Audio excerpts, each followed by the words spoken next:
समन्वित महिला और शिशु विकास प्रकल्प द्वारा पोषण मास पालन। पुष्टिकर खाद्य होछि खाद्य ग्रहण एवं एहाकु शक्ति एवं जीवन पाई आवश्यक अन्यान्य गुरुत्वपूर्ण पोषक तत्व रे परिणत करिवार प्रक्रिया। पुष्टिकर प्रक्रिया रे जीव माने पोषक तत्व व्यवहार करती। अस्वास्थ्यकर एवं अपुष्टिकर फास्टफुड और जंक फुड खाइबा लोकंकर नीतिदिनिया अभ्यास रे परिणत हेबारे लागिछि। फଳରେ ଲୋକମାନେ ଅନେକ ରୋଗର ଶିକାର ହେଉଛନ୍ତି। ए दिगरे सचेतना सृष्टि करबा पई प्रतिवर्ष सेप्टेम्बर 1 रु 30 तारिख जाए जातीय पोषण सप्ताह भाव में पालन करा जाए। समन्वित महिला एवं शिशु विकास प्रकल्प द्वारा जगन्नाथ प्रसाद ब्लॉक अंतर्गत गायगंडा प्राथमिक विद्यालय ठारे गायगंडा सेक्टर स्तरीय पोषण दिवस पालन करा जायछि।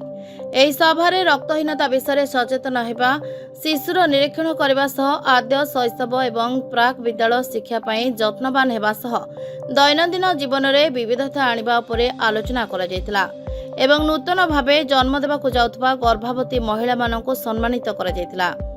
शरीरर विभिन्न कार्य संपादन पई आवश्यक उपादान विभिन्न खाद्यरू मिलिथाय।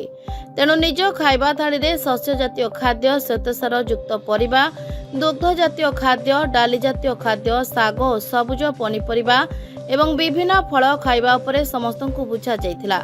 तसहित अंगनवाड़ी कर्मी मानकु सम्मानित करा जायतिला।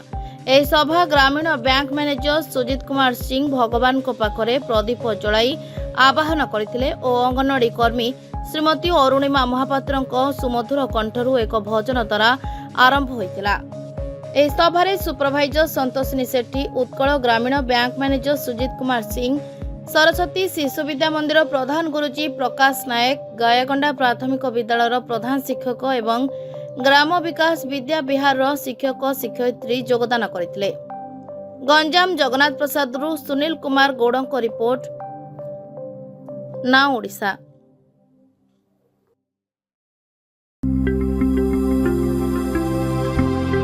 लेटेस्ट न्यूज अपडेट पाई www.nowodisha.com को लॉगिन करंतु।